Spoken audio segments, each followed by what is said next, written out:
Live in 5, 4, 3, 2. Good morning, everybody. I'd like to call to order the Delaware County Board of Elections Board meeting for October 25th, 2022. Can we all stand and please say the pledge of allegiance? I pledge allegiance to the flag of the United States of America and to the republic for which it stands, one nation, under God, indivisible, with liberty and justice for all. Good morning. Just a point of clarification. There are two of us up here today, but Mr. McLean has a trial in courtroom in another section of this building, and he will be joining us, we hope, for certain votes that we're going to take later in the morning. So if you see him come in, we hope to have him here later in the agenda. So as we start, let's start with the simple, the minutes were circulated, I think, a few days ago from our last board meeting. Is there a motion to approve those minutes? So moved. Seconded? Any discussion? Okay. Then all those in favor say aye. Aye. None opposed, that passes. All right, we'll turn to the consideration of the agenda, and Mr. Allen, I'll start with you, although I'm going to ask Mr. Manley to discuss the action item under the solicitor's report.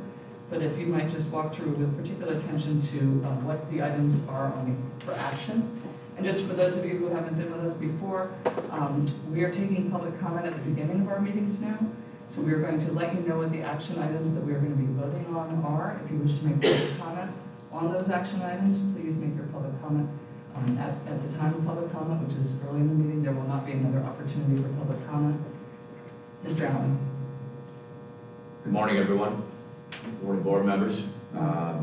Briefly, we'll be covering the status of the mailing of ballots so far, the status of the logic and accuracy testing, precinct equipment at the warehouse, the public test of electronic tabulation equipment that's coming up, the training of poll workers. We want to cover a slight adjustment of training pay for judges of election regarding what they're required to do in order to receive the training pay if they have not taken in-person classroom instruction. I wanted to discuss an advisory to judges of election regarding certain things coming up on election day, specifically related to watchers and how they are to maintain, I should say, a campaign-free zone in each polling place. Also, was hoping the board would consider a declaration that would make November 8th Poll Worker Appreciation Day, which is election day. I think that would be appropriate. A broad set of items related to preparations for election day. I think Mr. Parks has the notes for the motion on that.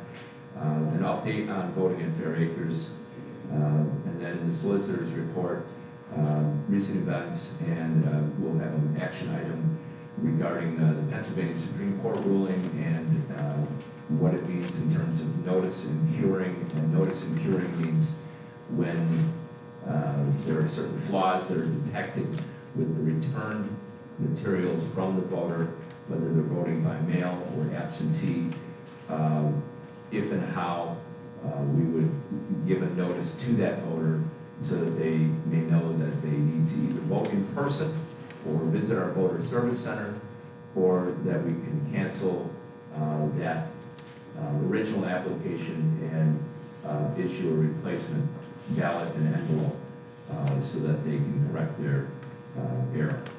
Then we have a polling place assignment that we would have considered at the last meeting, but the timing wasn't right because we have to notice that change at least 5 days before the board meeting. And I don't believe there are any campaign finance reports to consider this afternoon or this morning. Thank you. Mr. Solicitor, would you please explain further the item for action under your solicitor's report? Sure. I will explain, as Mr. Allen said, the election day preparations items well.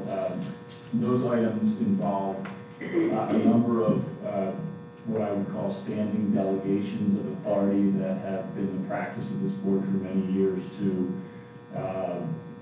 authorize its authority down to the election director, including the appointment of machine operators, the power to fill emergency vacancies for local boards of election, the evaluation of mail-in and absentee ballot voter declaration sufficiency, and the item under the solicitor's report regarding noticing and curing is whether to authorize Mr. Allen and his team to develop, with my guidance,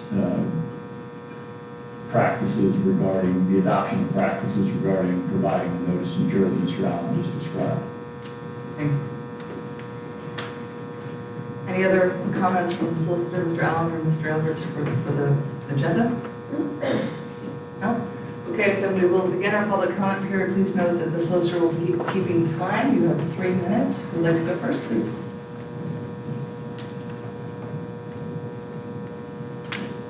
Good morning. Good morning. Chris Fabray, 7103 Sellers Avenue, Upper Darby.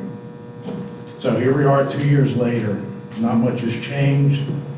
There's still no chain of custody procedures for what happens to ballots and V-drives once they arrive at the wharf, nor are there any chain of custody logs. I've been told by the Board of Elections and County Council that there is no need for chain of custody procedures or logs at the wharf. The reasoning is there are only county employees at the wharf, so there's no need for CSC. I won't get into the issue of temporary employees because I assume they're not county employees. So you say, just trust us. Doesn't make sense. Then we have the infamous back room where V-drives move about freely. There's no camera in that room despite the fact that the election results are in that room. The reasoning for no camera is the cameras would be able to see operators enter their passwords onto the computers. Seriously, just trust us, right?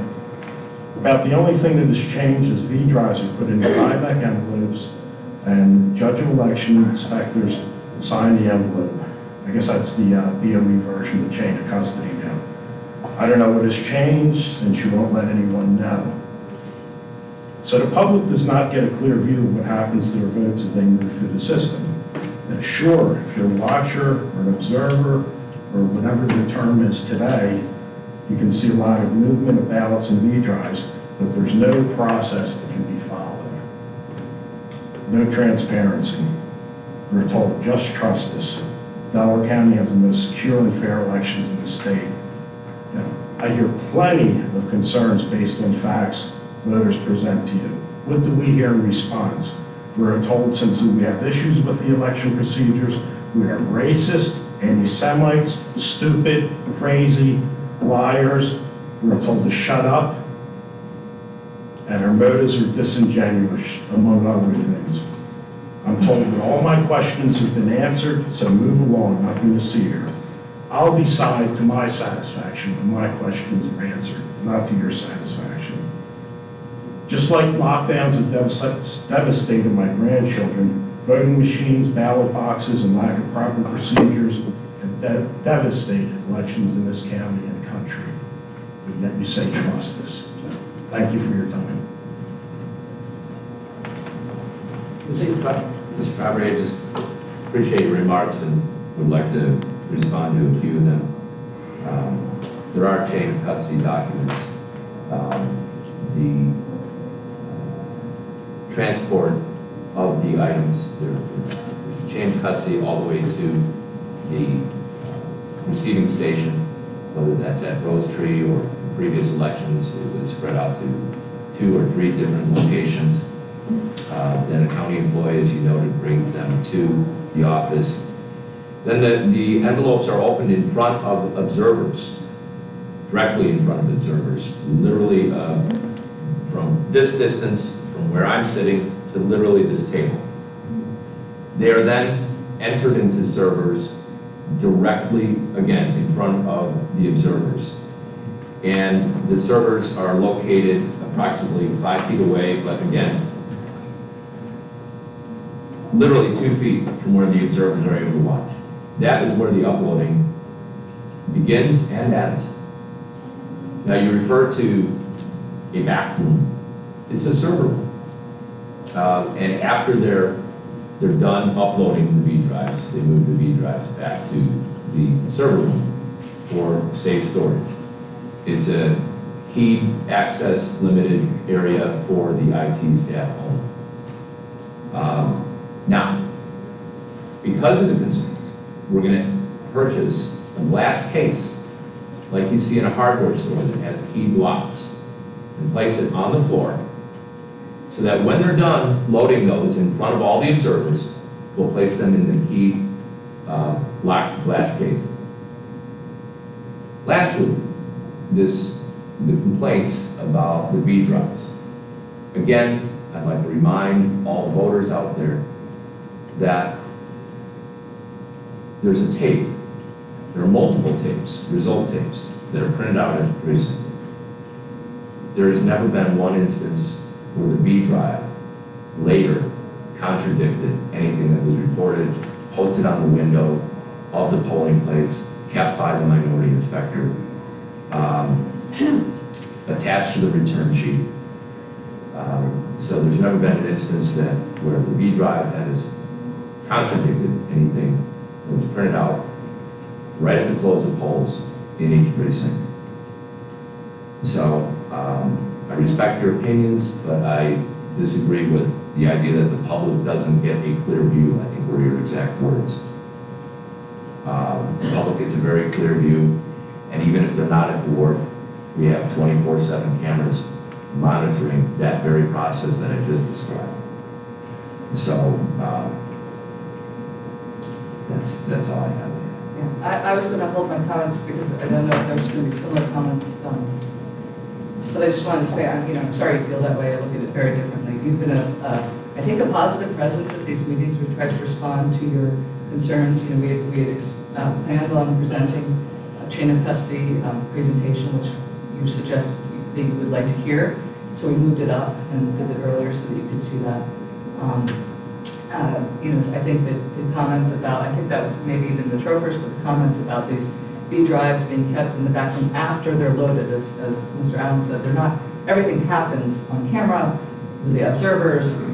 It's all available and checkable by anybody who would like to see that, and perhaps you'll be an observer and come down, and I hope you do. And perhaps there's a moment that we can walk you through, show you what you're looking at in case there's any confusion. But Mr. Allen just described another improvement, so I appreciate that you've come to these meetings and offered that. I'm sorry that in the end you still feel that there's no transparency, but I can tell you we're working very hard to make to be as transparent as possible, because that is so important, and our right to vote is so important to all of us, however we end up voting.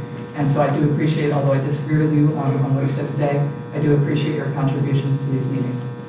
Please. Good morning. My name is G. Montgomery, and I live at 118 Briarcliff Court in Glen Mills.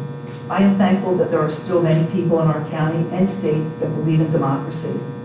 Thankfully, we now have mail-in ballots. Thank you to all those that are still defending this basic right and disproving the lies. My right to cast my vote is secure and safe, and it's a process that I complete at home or at the polls. I can track my mail-in ballot to see that it has been received by the Bureau of Elections. It may not be a big challenge to me these days, but when I was working a demanding job in the city and had 3 young children, I opted not to vote a few times in order to meet my obligations. I always felt bad about this, and I wish we had mail-in ballots then. Over the past year and a half, I have sat in disbelief as people are making untrue claims about the validity of our elections, particularly in 2020, and I have worked hard the last 15 years volunteering. I agree that there is a right to question procedures or things that we see that are not right, but when it's hearsay, lies, and unvalidated, I find it very disturbing. I believe in making voting as easy as possible. My voting story began in 1974 as a senior at Upper Darby High School, when on my 18th birthday I was able to travel to media on the trolley during my American Studies class to register to vote. Thanks to the teachers and school administration that also believed in democracy. And luckily I don't miss voting now. But I want to just express my appreciation for everything that's been done, the improvements made. Thank you.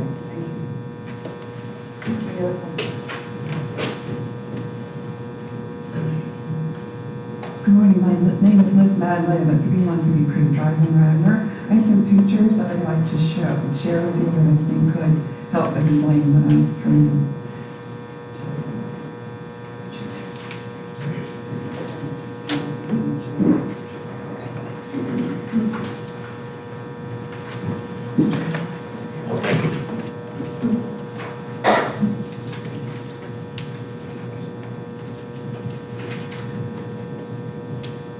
So I'm concerned about the four drop boxes that I reviewed. Two of the cameras cannot see the slots in the drop boxes where the ballots are inserted. So the first one, I think, if you look at the Haverford picture that I showed you, the camera is installed about 30 feet behind in back of the box, and the slot is on the front side of the box, so camera can't see how many ballots a single person is depositing into the box. In Radnor, the camera cannot see behind the person in front of the slot where the ballot is deposited.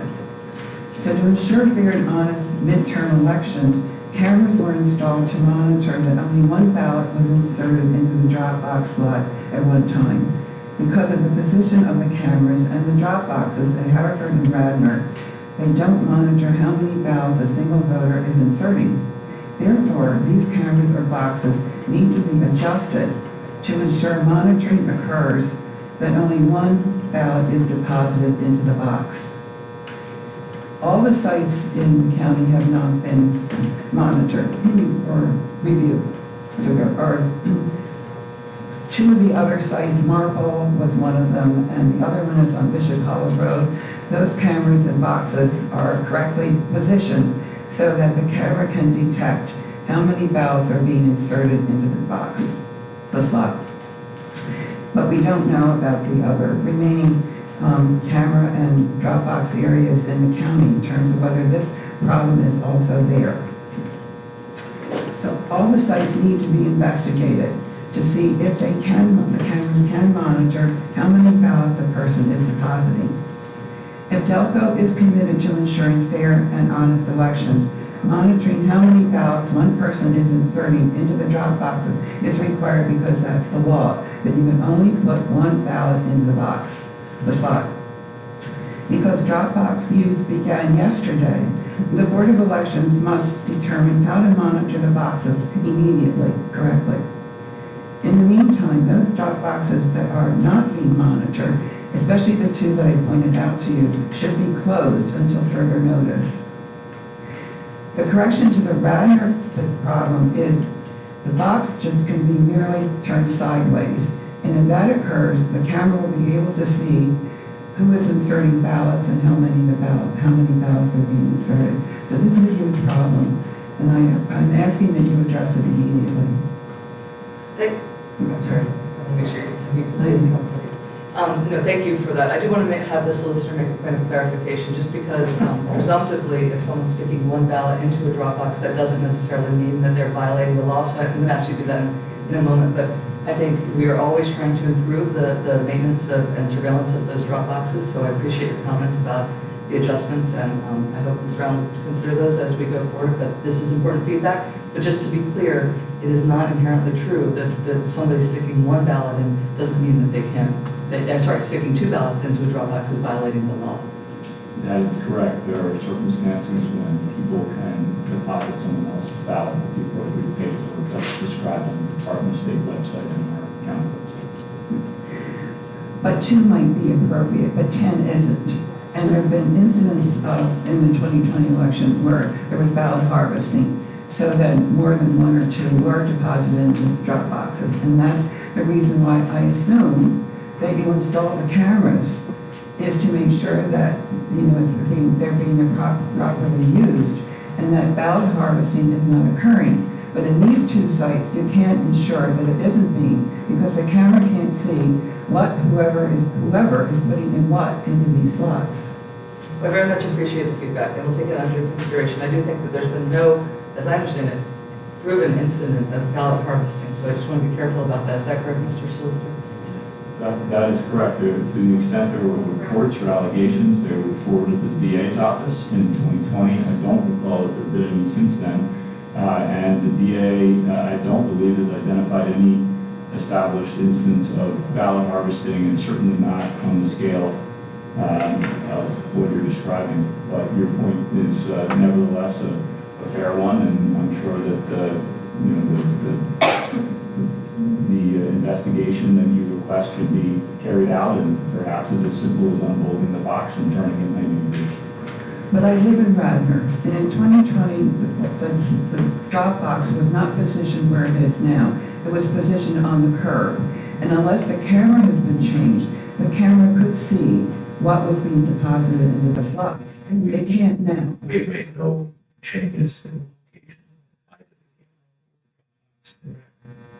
I remember being on the curb as you drive around the circle, but maybe might have been raised.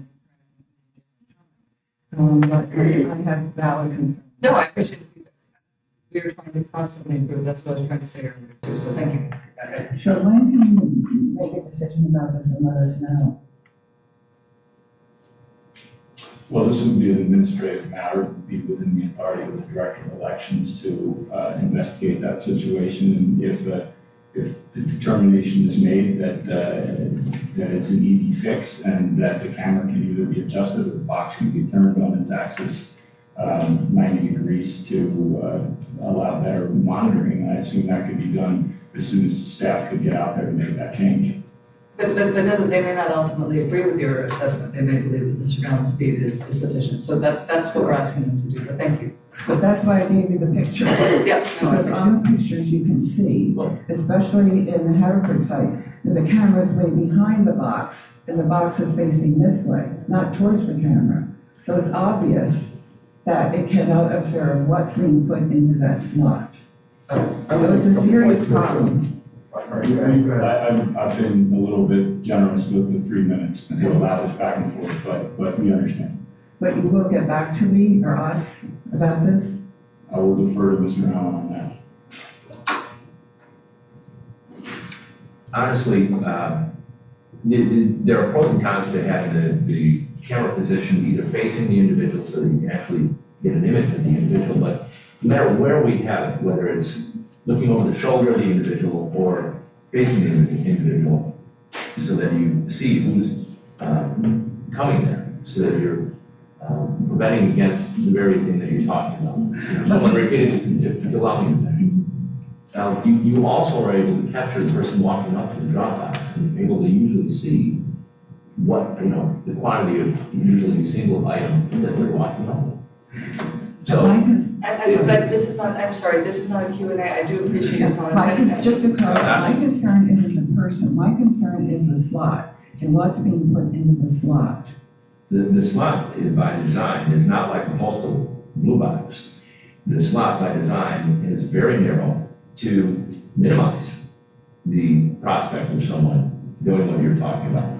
Well, the slot in Radnor is at least No, it's 8 not. inch. I It's checked it. approximately, They're all the same. they're all the same. They're all Pull it out, manufactured. pull on it the out. same, you know. Well, you may not be able to get 100 in there, but you can certainly get more than 1 or 2 in there. The question for us is whether or not the video feed is in totality sufficient to observe what we need to observe to determine something happened. Like I mentioned, inserting more than one ballot is not inherently an illegal act necessarily. So on its face, it may not be. And so if the surveillance cameras have in their totality been deemed sufficient by the team to observe all the pieces, as Mr. Allen said, there are other elements that you want. If you do have an investigation, it is helpful, for example, to be able to observe the person making the drug.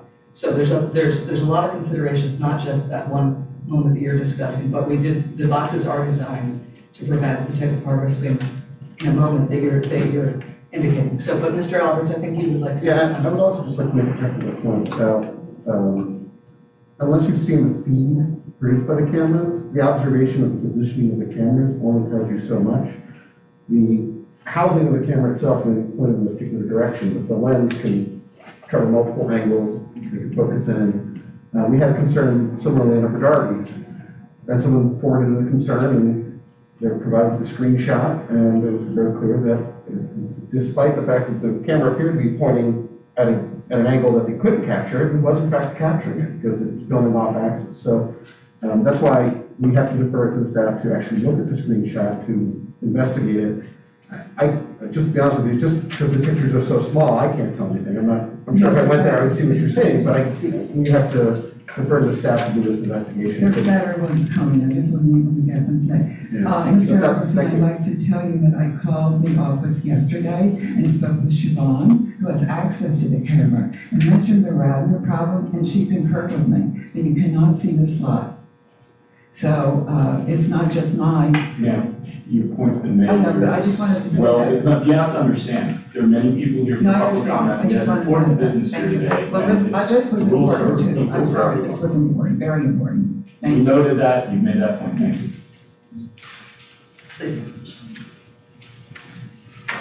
Good morning. My name is Joy Schwartz from Drexel Hill, Lombardi Road. Actually, it's a very interesting discussion here about the drop boxes because, and I regret that Mr. McLean is not here because just a few days ago in the publication Broad and Liberty, Mr. McLean and Mr. Allen, I believe, were both interviewed for an article by Todd Shepard. This is of October 19th. And it says, the title of the article is that Delco's Dropbox video wasn't always monitored or accessible, election board member says. I'll be glad to provide the article for you. Excuse me. My concern, Ms. Madden's comments about the drop boxes and the angle of the camera, I think were all well taken. My concern is about the surveillance of the drop box and the feed, the videos that are coming into the county that are supposed to be watched by the park police, but which Mr. McLean points out has not always been done, or that the park police are very thinly spread because they're watching videos from the entire courthouse, from all over the county, different properties that the county manages. So making it very, very difficult for anybody to actually catch anything on these feeds. The county recently received a $2.1 million election integrity grant, and I had, at the last county council meeting, asked, and actually couple months ago, asked that some of that money go toward better surveillance of the drop boxes. We just saw from Chester County that somebody asked for digital copies of the video feed and found that all kinds of shenanigans were going on in Chester County with people stuffing the ballot box. So to say that that's never happened here, we don't really know that since we don't have digital copies of that feed that people in the public can access. So that should be a priority, I feel, for the board, that some of that money from the election integrity grant be put toward proper surveillance of these 40 whopping drop boxes. My goodness, it's just so many drop boxes. At the council meeting, Councilwoman Ruther expressed concern that there might be confrontations at the drop boxes with people that are watching them and people that are trying to vote. And that would not even be an issue if we would have surveillance of the drop boxes that the public could watch, even as a live feed. That way, people wouldn't even have to be sitting there, waiting for somebody to vote, and nobody would have to feel any sense of being watched. So these are some concerns that I have when this county decided to put in 40 drop boxes, more than any other county in Pennsylvania, almost half of all the drop boxes in Pennsylvania, right here in our small county, and mostly in heavily Democrat areas. May I just finish my sentence? No. I just wanted to say that it's your burden to make sure that they're secure. Thank you. And by the way, the drop boxes are not in Democratic areas. Every municipality in the county was off the drop box. Thank you. Good morning. Good morning. My name is Colleen Vogel. I live at 8 Leslie Lane in Wallingford, Pennsylvania. I just wanted to come here today and, just say that thank you. I had the opportunity, I'm grateful for, to observe the LNA testing. I have to say that Jackie did a very nice job at running that process. But I do just have a couple things that I just wanted to highlight here today that I did observe with regard to what is in the predictives of the LNA predictives or directives for testing. So I observed a total of 3 tables, and with each observation of the testing, of the LNA testing, I observed where the tester was testing using the touch writer to select candidates and then run those through the scanner. So I observed 2 full tables run through a couple cycles on that. And what I did notice in my observation is at the start of the test, according to the directives, the tester should have put, it's called out here in section 4.4.2.1, 4.3.1, 4.4.1, and 4.5.1, where election mode should be selected as the mode. In the 2 tables that I observed, in 2 processes as it went through the testing, I observed them selecting test mode. So I do have a question, or if you guys can speak to why test mode was selected rather than election mode as stated in the LNA directives. And then also in the LNA directives, and this is a question for Jim Allen as I was directed to pose this to you. In section 1, it states here that verifying that all voting system component configurations meet standards and condition, and verifying that the software and firmware works as expected. So I would like to ask the question, when was the last time the maintenance certificates or patching was done against every single scanner, touch writer, and tabulator? And can the county please publicize that information? Because my profession is IT, so whenever there's devices being talked about, my first and most priority is ensuring that these are secure, right? That they have the proper level of vulnerability scans, the certificates were loaded on these, the patching and the proper level of maintenance has been done, because I understand that these sit in a warehouse like all year. And I don't know what that maintenance schedule looks like, but as an IT professional, most devices, applications, systems, servers of the like, I understand you have to run everything in the SQL server database, that all of those things are patched, scanned, and that there is no risk of any vulnerability. And it would be really great if the county could publicize that information and answer my questions with regards to test mode versus election mode. Thank you. There are no, this is operated on a closed network, and there have been no hardware patches that have either been requested, recommended, or required by the Election Assistance Commission, which oversees the testing process and the certification of the voting equipment. So you're saying, can you say that statement again? There has been no what? There have been no patches whatsoever issued related to the HeartVerity software version that we are using now, and I'm not aware of any HeartVerity software. According to the white paper, though, they do send out regular patching, maintenance patches, that you would take those patch, and similar to how you would run with the V drives, there is typically, since that's a device, you would get that USB patch, or you could, if those devices are capable of connecting to the internet. None of them are. I understand, but I just said if they were, Well, right? now we're getting into the hypothetical. What I'm saying is that the hardware system, the manufacturer of the device sends out regular patches. I had a suggestion, but please, because again, we have many people who want to speak. Yes. I think, first of all, I appreciate you taking your technical experience and expertise down and observing, because again, we are trying to always get better. Right. Some of your questions are ones obviously Mr. Alberts and I cannot answer, for example, they're very technical questions, and Mr. Allen has tried to answer them. But I would encourage you, if you have continued questions or you don't think that they've been satisfactorily answered because they are so technical, if you would consider writing an email to the election board website. There's an email that we use for questions, and if they can be answered in a way that provides you that information that you're looking for more specifically, we'll try to do it. But I want to keep moving. Thank you, I appreciate it. Hi, my name is Colleen Gay. I live at 337 Dickinson Avenue in Swarthmore, and I just wanted to thank you again for your attention to detail. I am hopeful that we will continue, as the board has done in the past, to make sure that every voter is able to vote. And you work very hard to make sure that every polling place opens. I remember years ago when some polling places opened at noon because there wasn't sufficient staff. I appreciate the idea of having a poll worker appreciation day on November 8th. I think frankly, it should be longer than one day. I think it should be the month because there's so much work that goes on before and after the election, but I do appreciate that idea and I hope you'll vote in support of that. I also am very interested in hearing about your decision regarding notice and curing for voters.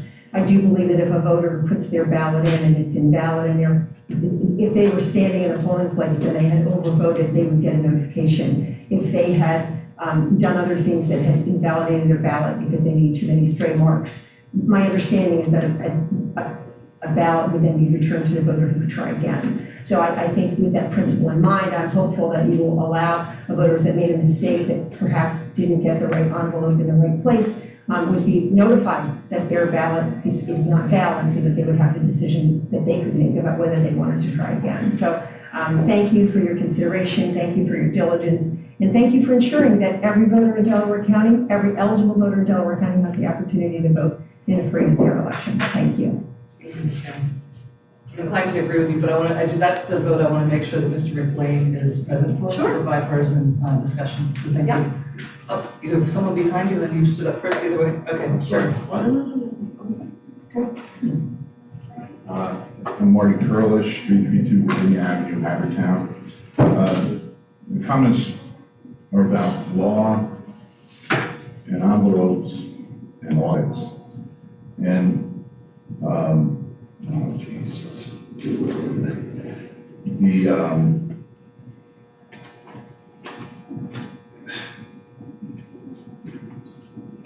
had to bring this up from my phone.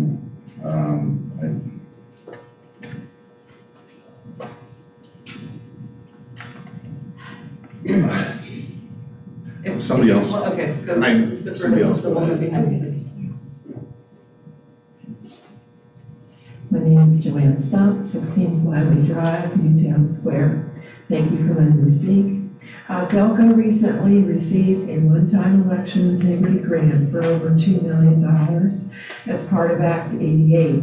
This money was not anticipated and election costs were already covered prior to the grant. It's nice to have all this extra money, so how should it be used? Last summer, some citizens requested that money for this grant be used to better secure Delco's 40 ballot drop boxes. Anyone who has seen the recent movie 2000 Mules knows that the boxes are a temptation to people who harvest ballots. Citizens have requested digital videos from Dropbox surveillance from prior elections and have been denied because, by its own admission, this county has failed to preserve that footage. A lawsuit was settled just last week between American First Legal and Chester County Board of Elections. The judge in the case criticized the board for waiting for litigation to implement secure Dropbox procedures. He forced the board solicitor to admit on the record that they will use the Dropboxes according to the Department of State directive. Chesco has a mere 13 Dropboxes. We have a whopping 40. They're supposed to be monitored by cameras. Do the cameras even work? Do they actually show anything? Or are they just there for decoration? Some boxes don't appear to have cameras at all. The cameras we do have are powered by solar panels and don't work in the dark. The mules work in the dark. We're told that the One Park police officers monitor those cameras along with the many other cameras unrelated to drop boxes. Does that officer ever sleep? The mules sure don't. They're active 24/7. Mr. McLean recently admitted to Broad and Liberty that the drop boxes have not always been monitored and are not properly secured. Delco must use some of that $2.2 million grant to contract a company today to place reliable cameras with live streams zoomed in, close-up video on the 40 drop boxes, preserve the footage in digital format, and make it available for the public. Anything less than that shows me that this county has no interest in election security. Thank you. Sir, are you ready? If you're not ready, we can see this. I think I'm ready.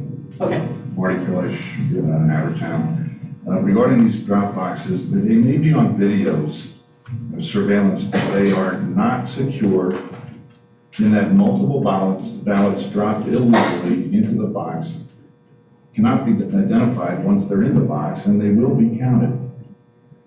Others, and then secondly, the use of no excuse mail ballots as started in 2020 is in violation of the Pennsylvania state constitution. Nobody seems to care about that. They passed PA 77, that is in violation of the Constitution of Pennsylvania. And nobody seems to either know about it or care about it, including the Supreme Court of Pennsylvania. On the mail-in ballot return envelopes, I'm trying to understand whether an observer is allowed to closely observe the review of the return envelope. Mr. Allen responded to one of my emails saying the Commonwealth does not allow representatives of parties or campaigns to evaluate signatures for the purpose of approving or rejecting ballots. But the code does allow for challenges. I could read from the PA Act 77, it allows for challenges. But how would you ever challenge something if you can't observe what you're claiming to challenge? You have to have an observer there maybe from both parties. Look, this is the most critical part of the entire mail-in ballot process, the review of the return envelope, the date and signature, and matching that signature to the signature on record. If that is not done, all bets are off. They just pass the thing along and it will be open and it will be counted. Third thing is, on actions post-election, pre-certification. Just this past Sunday on CBS 60 Minutes, the CEO of Dominion Voting Systems tried to give assurance that the voting machines and the paper ballots are in sync by saying, quote, "Those paper ballots have been hand counted and audited over 1,000 times on just the 2020 election." Now that's either at a minimum grossly misleading or a big lie, because that just cannot be the case. And related to that, on the PA voting website, there's discussion of risk limiting audits. And they're proud to announce in that the following quote, following November 2020 general election, over 47,000 ballots were audited, of well over 6 million cast in 63 counties. Well, that's less than 1%, 0.7%. And I think that in the post-election pre-certification process, however long that is, Delaware County precincts should be able to hand count 100% of the ballot votes and compare them to the machine totals. There were 328,000 votes in Delaware County in 2020, over 428 precincts, that's 766 votes per precinct that could be counted in 1-2 days. Thank you. Just a couple of legal points. First of all, as the speaker noted, the Pennsylvania Supreme Court has ruled on a number of these issues, including the constitutionality of mail-in voting. They've said it's constitutional. Second of all, they have determined what the rules are with respect to the rights of observers in the canvass and pre-canvass. They have also ruled about signature matching. So these points are all very clear points that have been directly decided by the Pennsylvania Supreme Court within the last 2 years. We follow the law. Any other public comment, please, sir? Hi, my name is Bill Lawrence, from 18 Windsor Circle in Springfield. The cameras, they're solar powered. Has there ever been a failure? And, you know, do they work all night? Do you have tapes from all night? And you can confirm that. And there's a report that 42,000 mail-in ballots have been distributed before the LNA testing. Is that true? And wouldn't that be a serious issue with whether those ballots work with the machines? Thank you. Thanks. Be happy to answer those that's been circulating on social media quite incorrectly. They are solar powered, with the exception of a couple of locations where we hardwired them because of the shade issues where they never had adequate sun. If you drive around Delaware County in the evening in various communities, you have solar powered signs that greet you in many communities. There's one right near where I live. And there's no sun out at night, and yet that welcome to Blank Township is lit up all night long. So it's not like the solar power does not mean that you have to have, 100% sun. We've shut down those drop boxes. I know that I've personally shut down drop boxes when necessary. We've adjusted cameras. We had to try to adjust one in media. We had to do one in Upper Darby. We hardwired that one. We first hardwired one at Helen K. Furness Library. As well as Swarthmore Library. In each one of those cases, when we were monitoring the videos, we noticed that the camera had gone down. We went out and shut it down. Then we did analysis of the camera issues. So it's not a widespread issue, but when it does happen, we shut that camera down, or we shut that Dropbox down rather, and immediately, get the electrician out there or work with the vendor to get the firmware updated. Next, these two boxes are brought up here right in front of me. These have all of the ballots, the hundreds and hundreds of ballots that we tested. We have the most exhaustive printing testing program in the Commonwealth of Pennsylvania. So, per the logic and accuracy testing directives from the state, prior to beginning the structured LNA, election jurisdictions, and that those words are prior to beginning the structured LNA testing, jurisdictions are instructed to perform testing of vote by mail ballots. So we tested hundreds and hundreds of vote by mail ballots that were marked. We tested them for overvotes, undervotes. We tested them for accuracy. We had them tested from every single precinct. We have all of those in the green tape box is from, ironically, from Fort Orange Press. And the orange tape box is from our vendor for election day ballots. So we've tested all of our election day ballots. Even before they get wrapped up, we're the only jurisdiction that goes to, and we've done this with several printers, and I implemented this the month I arrived here in April of 2021. We go to the printers with the scanner. Point of order. No. This is your 3 minutes. You're only giving the public 3 minutes. Sorry, we're moving on. Jim can talk as long as you like. All right. Right, so I'd be more than happy to show you the tapes that we ran. The ballots that were sent out before how come the ballots that were sent out before the LNA testing, as I understood that's what happened? That doesn't make any sense. We test them at the printing press. We test them at the printers before they get even wrapped up. So when was the LNA testing? The LNA testing was at the warehouse. That's the formal LNA testing that I alluded to. Okay. Per the statute. And that was what date? That started on the 11th. Okay, and when was the ballot sent out? The ballots were tested long before that. The vote by mail ballots, the vote by mail ballots are not part of the LNA testing structure. You're testing the voting equipment that is being sent out to the precinct. You test the vote by mail ballots. We tested those in September, long before they were sent out. If you think we want to take any risks, we don't. We're very averse to risk.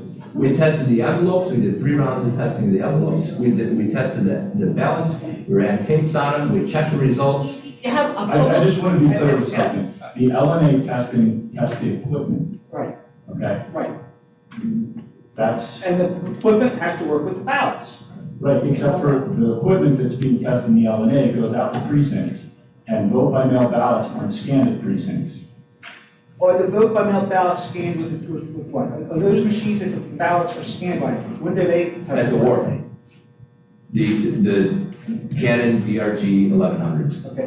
They're different scanner, and that's where we scan them. Okay, is that tested for LNA?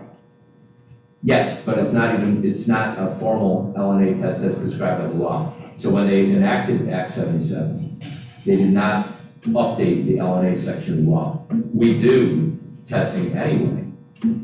So you kept documentation of that? You Yes. provided us? Yes, all of it, right here. Is there, that shows the Yes. testing beforehand? Yes. All right. I'd like to take a look at it afterwards, thank you. Any other public comment? Thank you. Yeah. Harris Coker, 836 Concord Road, Glen Mills.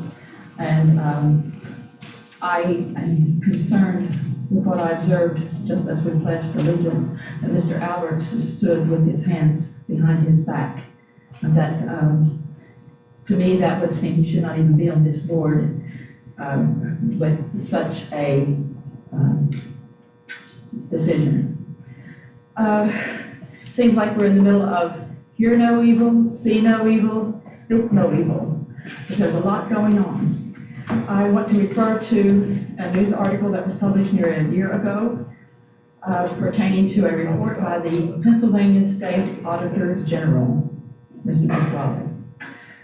Pennsylvania's election process was confirmed as not being accurate, complete, or in compliance with laws by the State Auditor General in December of 2019. Okay, excuse me.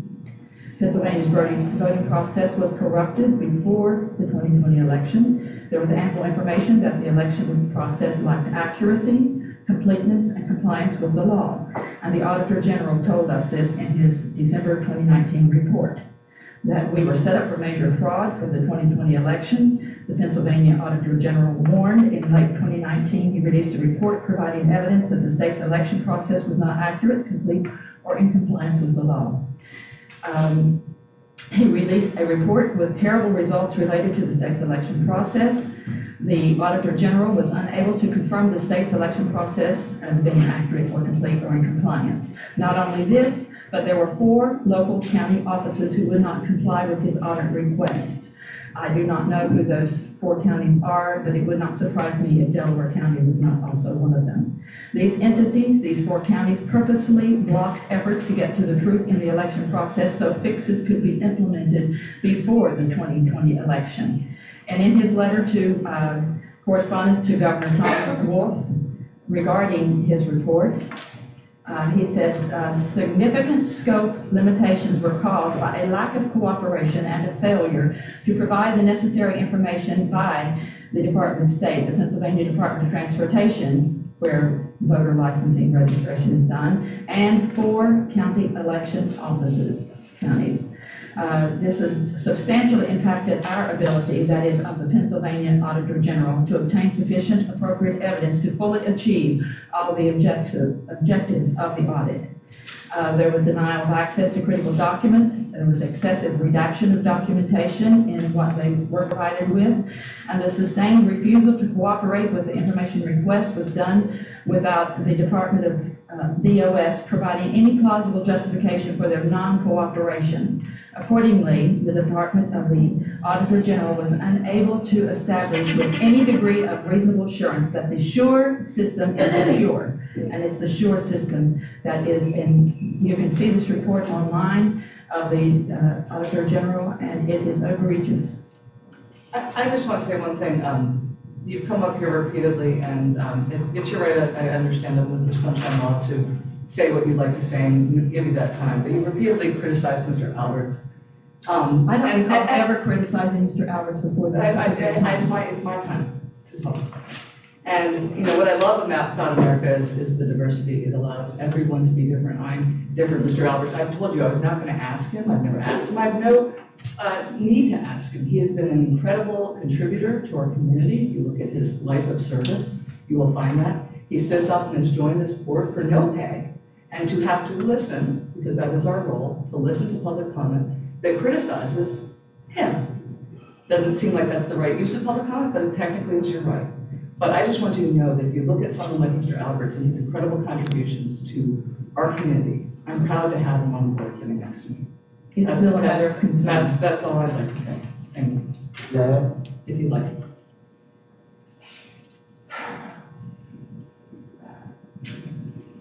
This is not the first time you've come up and taken issue with actions that I've taken in accordance with my conscience. As is allowed by law, I made an affirmation rather than an oath. I have not pledged allegiance to the flag since probably the 5th grade. This is partly due to my background, coming up in a Quaker school, being educated in those values. And I think that the great thing about this country is that there is no religious test for public office. We haven't had a religious test for public office since the 1830s. I believe the state of Maryland was the last state that prohibited Christians from serving elected roles. I'm in the appointed role. I'm serving faithfully in accordance with my conscience. I take no issue with anyone else's beliefs or the dictates of their conscience. And I ask for that same respect in return. And that's all. Thank you. Any other public comment?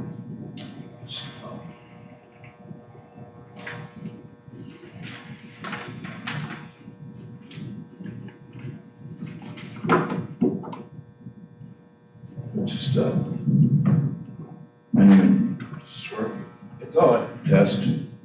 It's Can you hear me? I believe. It's on. It's on. Oh, okay. My name is Gregory Stenstrom. Most of you know my name. You also have your address. Say again? Your address, where you live, what reason? I live in 1541 Farmers Lane, Glen Hills, Pennsylvania, Delaware County. I'm a common citizen who, previous to 2020, valued his anonymity. And probably the definition of Solzhenitsyn is a person who just wanted to be left alone. I've been called by members right here in county council a lunatic, a terrorist, a domestic terrorist, vexatious, crazy, a grifter, and among other things, by people sitting right here.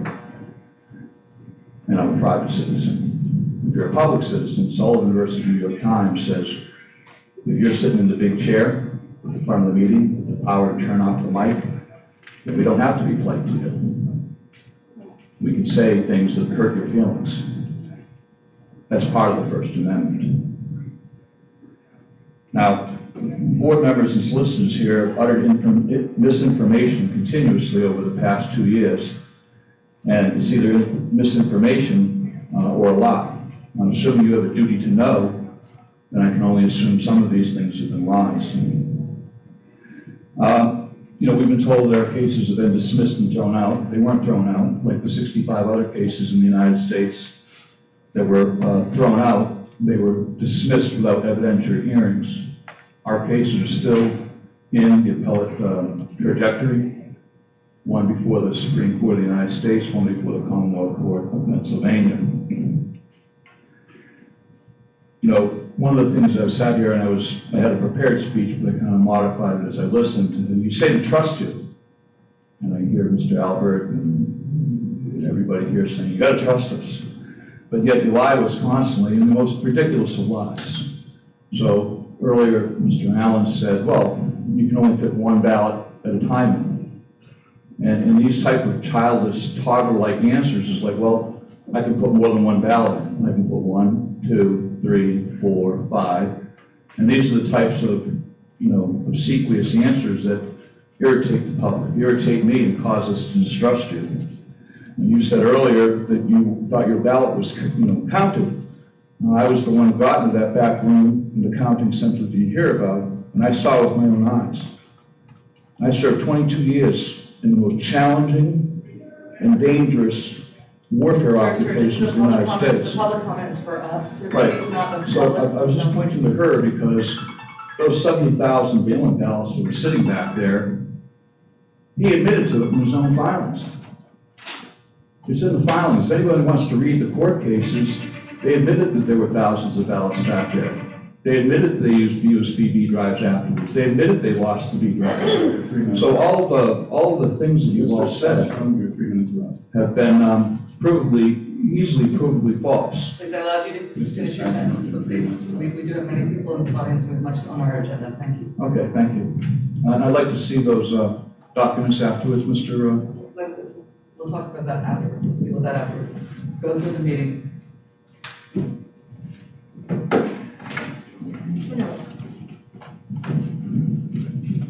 So the directive, my name is Leah Hoops and I live at 241 Sulky Way, Chatsworth.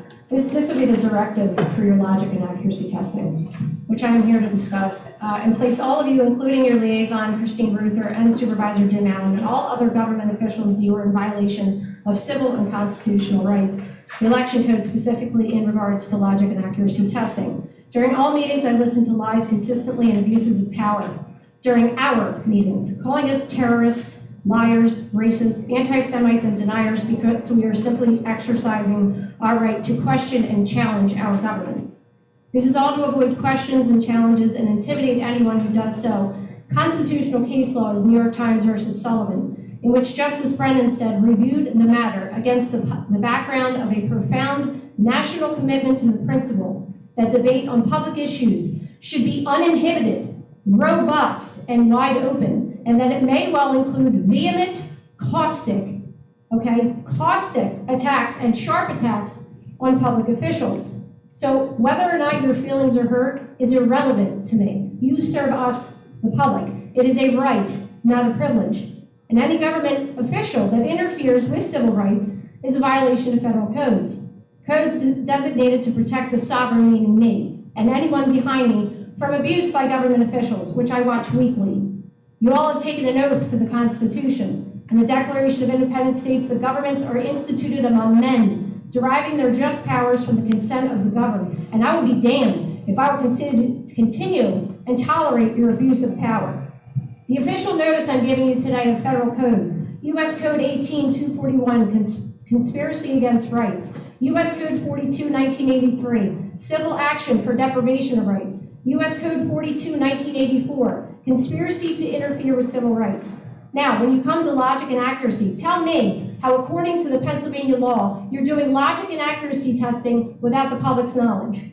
You had an official notice on October 6th saying that your logic and accuracy was happening on October 11th, sent out your mail-in ballots on the 7th and 8th. It says it right here in your directive from the Commonwealth, okay? The Secretary of the Commonwealth, what you were supposed to do with mail-in ballots. So you just lied again. And I will not tolerate this any longer, and neither will the people behind me. I'm putting you on notice today.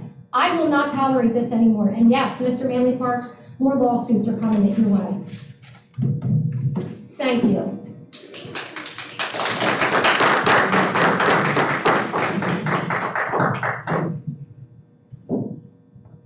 Is there any other public comment?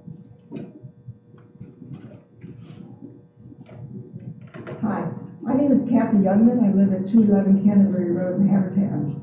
I'm Vice President of the League of Women Voters of Central Delaware County.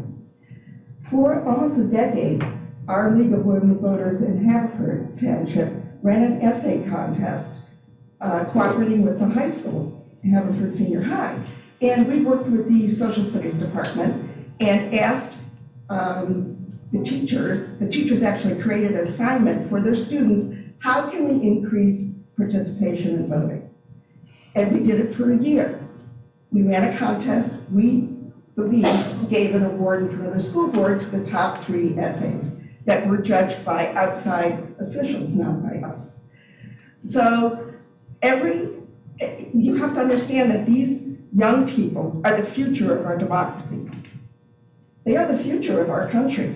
So their ideas about how to participate in voting are very important. Every single student came up with ideas to make voting easier, still legal, and still verifiable. They wanted voting on weekend or declaring a public holiday for election day. They wanted things like vote by mail. That's what they want. They are the future of our country, and they came up with these ideas themselves. I want to thank this board for making voting easier for people so that we will have more participation. That is the key to our democracy, to get as many people, including everyone in this room, to participate in our democracy. Thank you. Is there any other public comment? Thank you. Then I'd like to move in. Mr. McLean, thank you for joining us in another public forum during the day. But I appreciate you coming down here to be present. I do think it's important, particularly on this issue, as it's been much in the news and in the courts, that you be present so we can have bipartisan discussion. So thank you.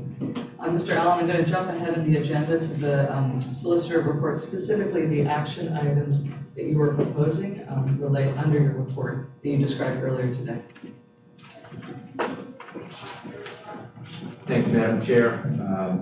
I'll defer to Mr. Parks to describe the Pennsylvania Supreme Court ruling. It was actually a 3-3 tie, so it essentially confirmed the Commonwealth Court's decision regarding notice and cure. Thank you. Sorry, I meant to say Mr. Parks. If I said Mr. Allen, I apologize. But anyway, thank you for doing Yes, so there's been recent litigation, I think the board is well aware of it, involving the question, there was a lawsuit filed challenging the practice of certain counties, not including Delaware County, of permitting or practicing what is sometimes referred to as notice and cure with respect to what are described generally as facial defects in vote by mail and absentee ballots.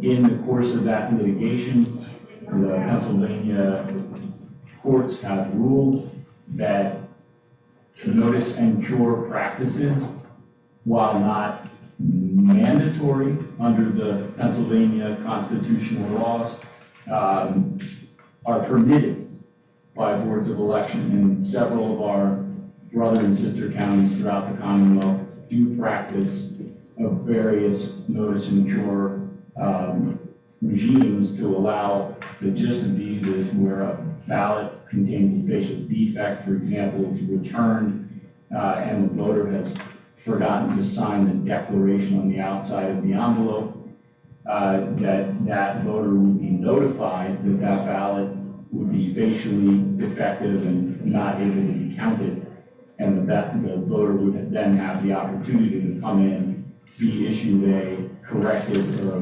replacement ballot package, just as if that voter were in the precinct and had overvoted or made a stray mark on their ballot and wouldn't run through the scanner, they can have that ballot spoiled and replaced. This would be an equivalent process for people who vote by mail or absentee.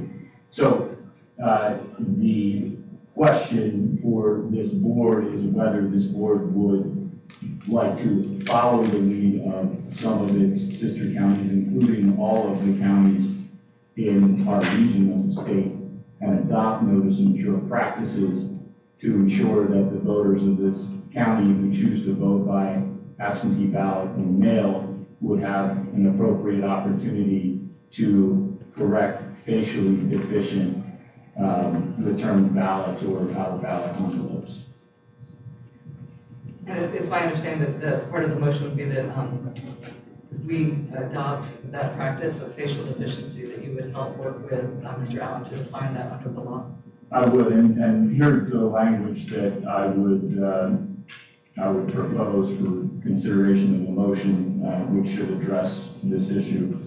The motion would be to direct Mr. Allen to, working with the solicitor and staff, to develop and employ lawful procedures to notify absentee and mail-in voters of facial defects with their return ballot packages, such as unsigned envelopes, unsealed envelopes, damaged or uncountable, otherwise uncountable envelopes, and envelopes returned without secrecy envelopes, or where the secrecy envelope was incorrectly used as the outer envelope, which remarkably does happen, and facilitating the efforts of such voters to cure such deficiencies through the issuance and acceptance of a replacement ballot prior to the close of polls on election day. So this would not extend beyond the 8 p.m. cutoff for voting that everyone has to honor.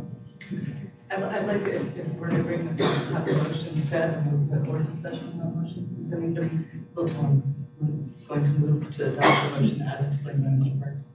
So moved. All right, so board discussion and Mr. McLean, as you made the effort to be here, if you'd like to start. Well, I mean, kind of let's walk through it. We're bound to follow the law. The Commonwealth Court has ruled that the so-called ballot curing is allowable, and the Supreme Court split on it, so that the Commonwealth Court decision remains the rule of law. And I can disagree with courts. I frequently do, but you still have to follow the law. So with that, I don't have an objection to helping folks correct their mistakes. I was speaking to Mr. Allen regarding the situation where the voters' ballot came in, and it was clear that the post office had torn off the corner of the envelope and more of it, and it had exposed the ballot itself, and you can clearly see, who the selections were for. I don't know what party that person was or who they voted for, but that ballot, through no fault of the voter, was spoiled. it can't be processed, it can't be counted. So I think that would be, unfair. If it was my ballot, I would want the opportunity to try to fix the mistake. It was my daughter's ballot, who, just registered to vote, and I think it's probably very likely that she screwed something up. If she, chooses to vote that way, to have the opportunity to correct that. So, but that being said, I do wish that we would, I think sometimes when, especially in the last few years, when generally across the state we get off the rails, is because we don't follow rules that are already in place, and somebody calls an audible, at the last minute and changes the rules, and that's what gives the public a lack of faith, I think, sometimes in our system. So I do agree, I would vote in favor of the motion. However, I would certainly want to see the policy, and I believe we would, but obviously it's got to be applied evenly across the board, and within that policy. I'm certain that there may be situations that come up that, would be outside of what our policy is, but and someone can even say, well, it would be fair to do it that way. Well, we have to live within our policies and the rules. That's what will give our public faith in the system, is that, we've got to follow what's written down and in writing. So those are my comments and thoughts on this motion. I think that makes sense, and within our supervision, that would be appropriate, Mr. Parks. I totally agree, and certainly uniformity and adherence to the policy are fundamental elements of it. It would have to be available and applicable to everyone. Mr. Alberts, do you have anything? Yeah, I agree. I agree completely. I think we need to have an explicit policy so that in our oversight capacity, we can see, well, are we following the guidelines? And did we make a special exception in this case? Why? And that would be a red flag that we would need to address as a board. But if we don't, whatever we agree, whatever the rules are, they need to be applied uniformly, and there needs to be a standard. So, no objection to that at all. Well, I'm in agreement. This favors franchising voters. It provides some opportunity that voters at the polls actually have to address issues, and so I appreciate. Sounds like we are all in agreement. So if there's any other discussion on this matter, and then I will call that to vote. All those in favor say aye. Aye. None opposed. The motion passes. Are you able to stay a little bit? You don't have to. I understand the judges rule. We judges election. Yeah, Madam Chair, if you want to call a matter to a vote, otherwise, I have had the opportunity to, review the agenda. I had the opportunity to speak about it with Mr. Allen. I'm not sure anything remaining on here was of a controversial nature or something that was, I was in disagreement with. So he did provide me with an update on what his report would be. Would you have a few minutes, perhaps maybe we could just take through the full of first items, if that makes sense, Mr. Allen? Certainly. One of the changes that we want to do is regarding training pay, and it would only affect judges of election and only affect judges of election who have not taken in-person training since 2021. There have been modest but nonetheless important changes that have occurred with each election. They're kind of in the weeds, so I won't go into the details, but just to give you one example, the numbered list of voters, there have been issues with getting that returned so that the return board can review it, and those are now going to be in a binder that both arrive in the cage, that the pages are filled out during election day, and then the binder is stored back in the cage with the duplicate, the yellow copy from each page going to the minority inspector. So little changes like that, we want to make sure that all of our judges at a minimum, again, this does not apply to the majority inspector, minority inspector, clerk, or machine operator, but if a judge has not had hands-on in-person training since 2020, we think it's important that they do so now in order to qualify for training pay. Additionally, since A lot of the restrictions have opened up. We've had a lot more ability to provide the poll workers with hands-on training with the equipment. So we think those two elements are very important for making sure that our judges are trained in person whenever possible. So the training pay you're recommending for judges of election be contingent on in-person training if they haven't had it since before 2020? Yes. Is there a motion? Before we proceed, just for the sake of clarification, for 2021, 2020, Mr. Allen, what's your recommendation about that specific date? If the last time they took in-person training was 2020 or earlier, we would want to require them to take in-person training ahead of this election in order to qualify for training pay for this election. Thanks for that clarification. Okay, sorry, I think you both spoke at once. Is there a motion?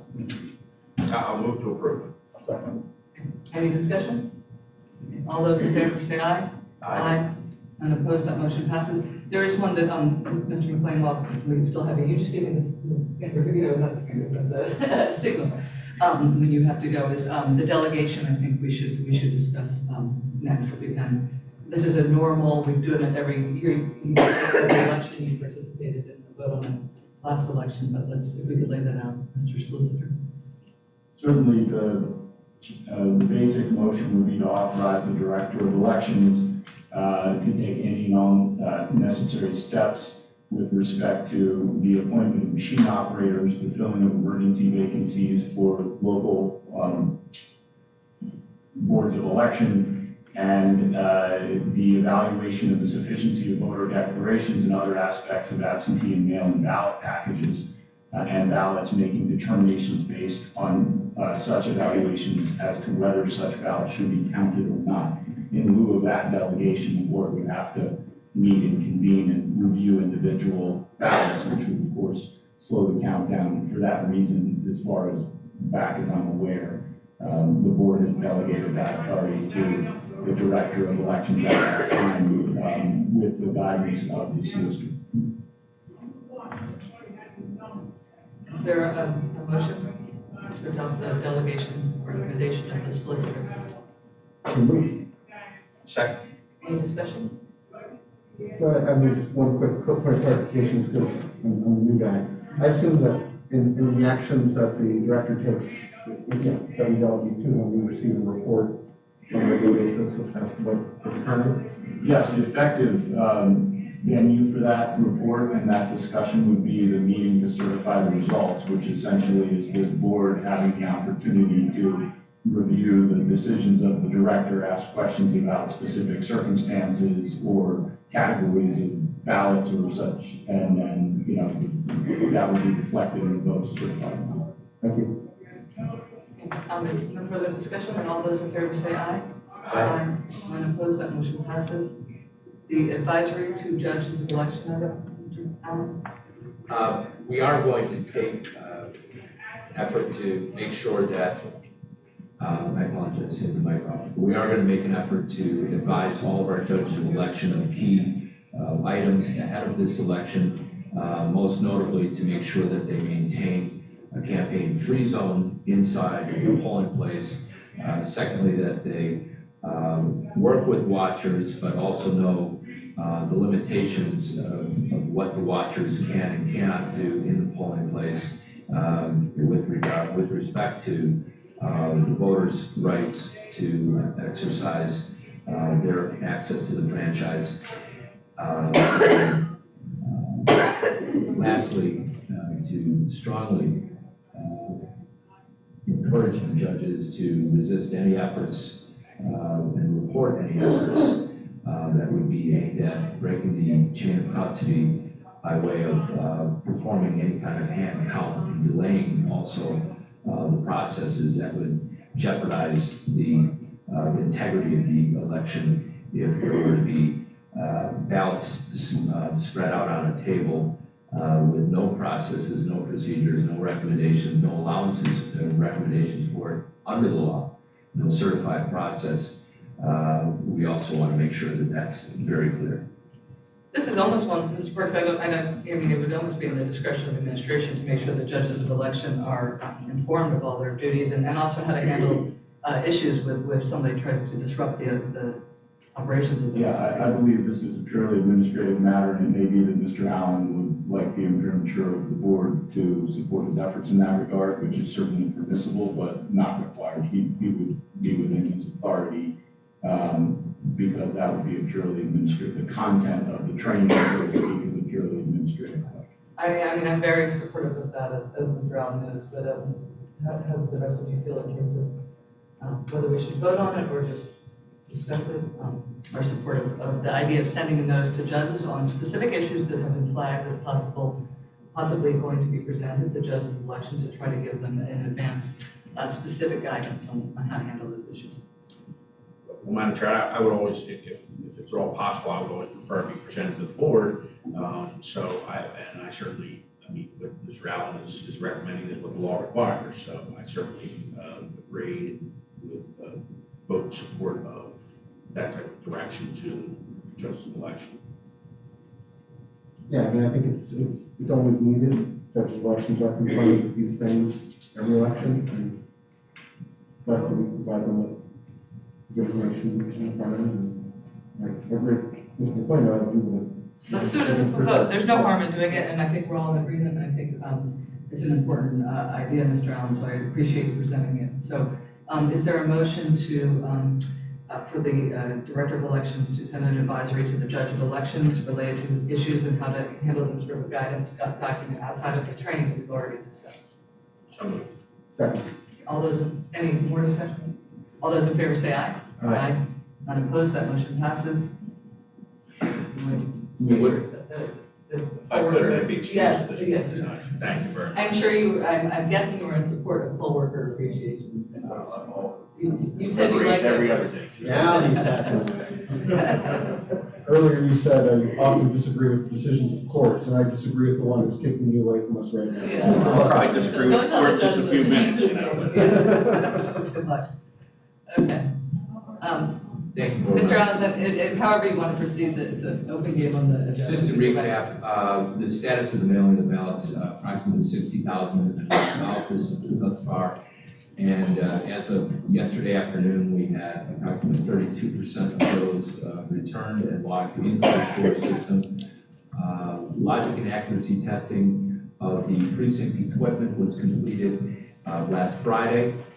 So kudos to Jackie and her team. Efficiently and effectively completing that, and so they're able to focus on other items related to preparing the cages for delivery to the precincts on election day. Great, thank you, Mr. for your hard work and your team's hard work. The second part of logic and accuracy test, as prescribed by state law, the public test of the electronic tabulation equipment is scheduled per the legal notice later this week. Training poll workers is underway with evening classes as well as some weekend classes. We received favorable responses so far as how we've adjusted the training. We adjust the training each time to try to refine it, try to get the feedback from our poll workers. And in this instance, we tried to make it so that it aligned front to back from the beginning of the day to the end of the day in concert with the election day guide. Next item is an action item. It doesn't technically, this again doesn't technically require action, but again, as you mentioned with the earlier item, I did want to present it to the board. We have made an effort over the last few elections to exceed what's required of us in the law at Fair Acres in terms of trying for the orderly processing of as many of those voters' applications, in-person voting at Fair Acres. So that we don't try to jam it in all in one day. We've tried to spread it out over multiple days so that if someone is not feeling well that day, they might be able to participate on the second day. So unfortunately, there have been a wave of different ailments in various floors of the facility, whether it's flu or respiratory illnesses. Even our contact there came down with, our staff member contact there came down with something and is out right now. So unfortunately, for the protection of both the two parties who go in there as well as the residents themselves, we're having to try to scale that back. We may, if necessary, have to go to court if the conditions remain difficult there. But we'll try to just, at a minimum, perform the basic program next week. So I don't know if that's you want to approve a motion, but we're not going to go in tomorrow as originally scheduled. We will be going in just on the legally required date, closer to election day. Yeah, I don't believe that requires a motion, because the plan is still to meet the legal requirements. Correct. Beyond that, I'm skipping down a couple of items because we've already gone over the solicitor's report, Dropbox. But we did do poll worker appreciation day. Oh, I apologize. We would like to have this board's imprimatur vote on a resolution that we look forward to the county council to declare November 8th, 2022 poll worker appreciation day. We've also mentioned this concept in passing to the Department of State. We recognize that Election Day is the voters' day, but we have had recent incidents where people have either sent in their voter registration applications or their applications to vote mail or absentee with little notes that have given staff encouragement and a little bit of cheer, saying we appreciate all that you're doing, and we want to spread that same sentiment and express that to our poll workers who work a very long, very difficult, very challenging day, election after election. And as Mr. McLean, I think he once said that he was a master at crafting declarations, so if you need his help. But I'm certainly supportive of that, and we're so appreciative of all the work that goes into those very long days and the public service that the poll workers do. Mr. Alberts? Yes, obviously, I think people are clear on the poll workers and giving them adequate support is my top priority.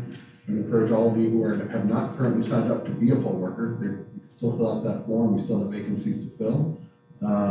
It is probably the most noble thing you can do in our democratic process. Every public office I've held, none has been as impactful in my community as serving as judge of elections and helping people to vote. The job starts when you don't find their name in the book, or they can't understand something on the ballot, or it's a crucial public service, and elections don't happen without it. People take it for granted. They show up at their polling place and they go, well, why is it taking so long? What's going on? Or, they don't understand these people have been there since 5:30 in the morning trying to operate this sophisticated equipment that they see 2 times a year, maybe 3 if we go to the training. It's a very difficult job. They need your support and they need your help and they need you to join them. So come be a poll worker. We appreciate it. Absolutely. Let's declare it. Is there a motion? So moved. Seconded. All those in favor say aye. Aye. Motion passes. Mr. Allen, you may continue with your report. Skipping down to item 8 on the agenda, Dropbox status. The Swarthmore camera and the Swarthmore Dropbox, Dropbox has remained closed. We ran into a new issue.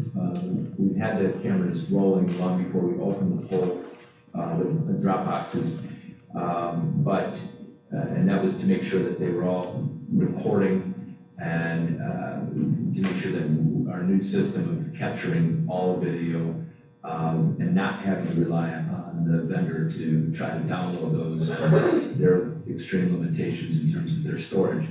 So in any event, one of the items that we discovered was that there had been a firmware update on the cameras, and that we had to go through the vendor, and where the cameras were functioning without the firmware update, they can do that firmware update remotely.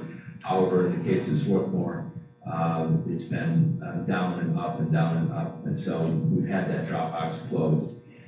Similarly, this morning, the camera went out again at Marple Library, so we had that Dropbox closed. So that's where we stand right now. Now you're working hard to fix this, so thank you. Is there Anything else about preparations for election day that we didn't cover before we move down to the polling place assignments? No, Madam Chair. Thank you. Okay, Ms. Dunn, are you presenting?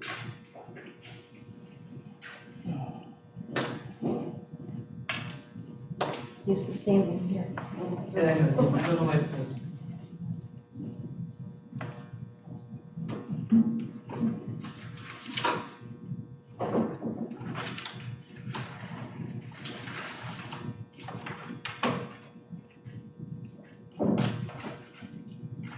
At the last board meeting, I was recommending moving Darby Borough 11 from Marble Funeral Home at 1110 Main Street to the Blessed Virgin Mary School located at 1101 Main Street. Since that last meeting we had, we were able to place the signs for change of protocol. And this is bipartisan, so the signs have been placed. Is there a motion to adopt the change? So moved. Seconded. Any discussion?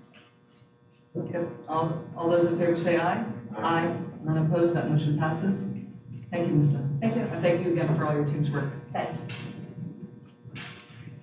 And did I understand earlier that there is nothing to come before us on the campaign finance report issues? That is correct. So the next meeting date, currently the next meeting date, the scheduled date will be election day itself on November 8th. But if we have the need to call an emergency meeting, that would be at the call of the chair as we consult with other board members. So, and then immediately following this meeting, as soon as you adjourn, we'll be going through Board Registration Commission, and no one from Voter Registration Department is here today, so I'm presenting on their behalf because they are absolutely swamped with the work that came in over the last 2 weeks. Absolutely. I expect we'll be meeting quite a bit in the next couple of weeks, just as elections run. So thank you then. With that, anything else, Mr. Solicitor? Mr. Alberts? Then we will adjourn this meeting and we will call to order the October 25th, 2022 Delaware County Voter Registration Commission meeting. So on behalf of our voter registration manager, Crystal Winterbottom, and her deputy, Michelle Denardis, we have seen unprecedented levels of, for a midterm election, this is unprecedented. We're seeing activity that we have not seen since 2016. Most of the work in 2020 was done with online applications, and this year, the paper applications have, we've been hit pretty hard with those. So we've had 50,029 applications processed, 17,000 of those new, brand new registrations, new to Delaware County, or just turned 18. 11,000 plus that are address changes, more than, just under 3,000 were name changes, a little more than 4,000 that were party changes, and we have 14,000 others that are either being declined or pending because they either lacked a signature or they lack verification data such as ID that's appropriate, or they're pending review through the PennDOT system. So they've been amazingly busy, and they've been working overtime to try to make sure they can get all this processed so that all of these voters can be accurately reflected in the paper poll books on election day. Absolutely, and we appreciate, please tell Ms. Winterbottom and her team how much we appreciate their work.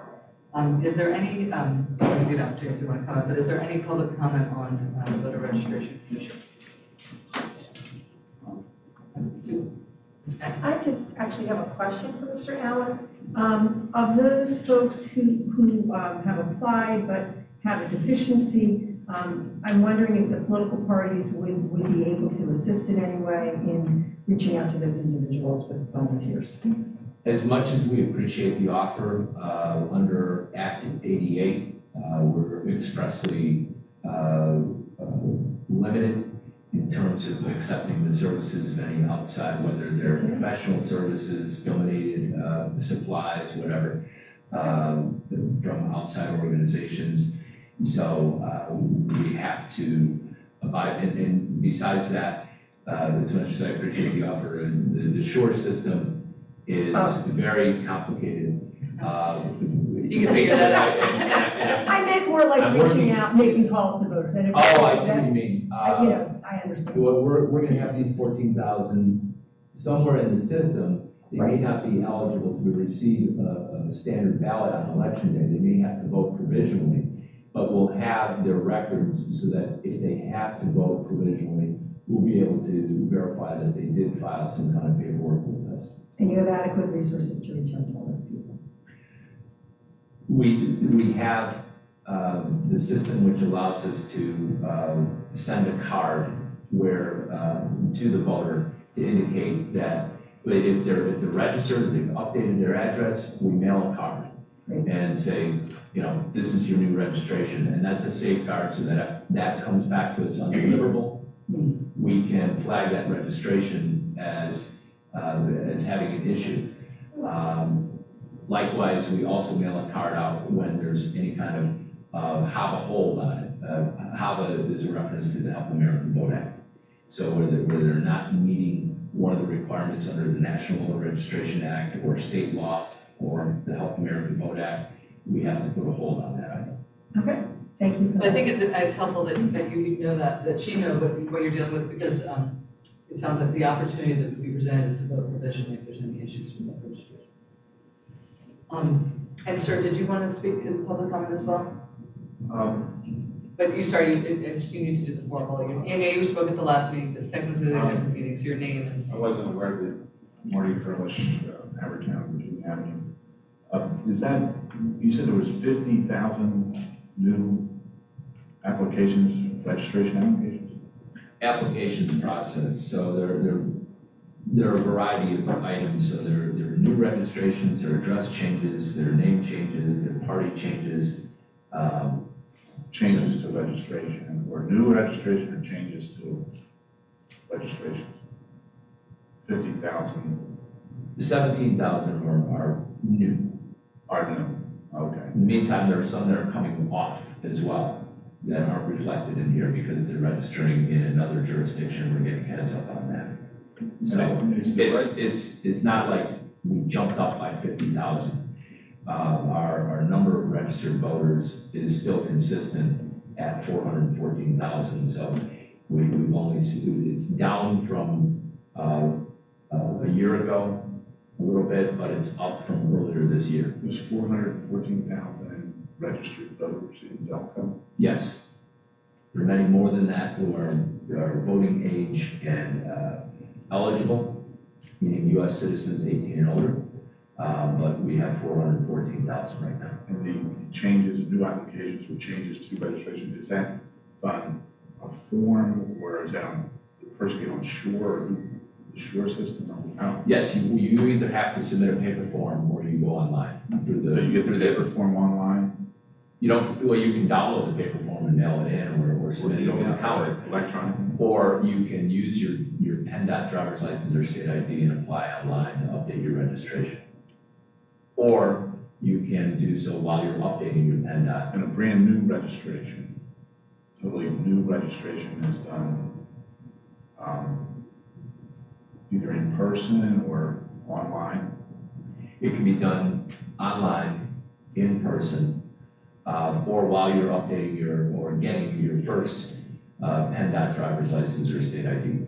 You can do that simultaneously on remote voter. Is it the state or the county that shows what you need to do to register? What information you have to supply? The state. State, not Delco. And federal law.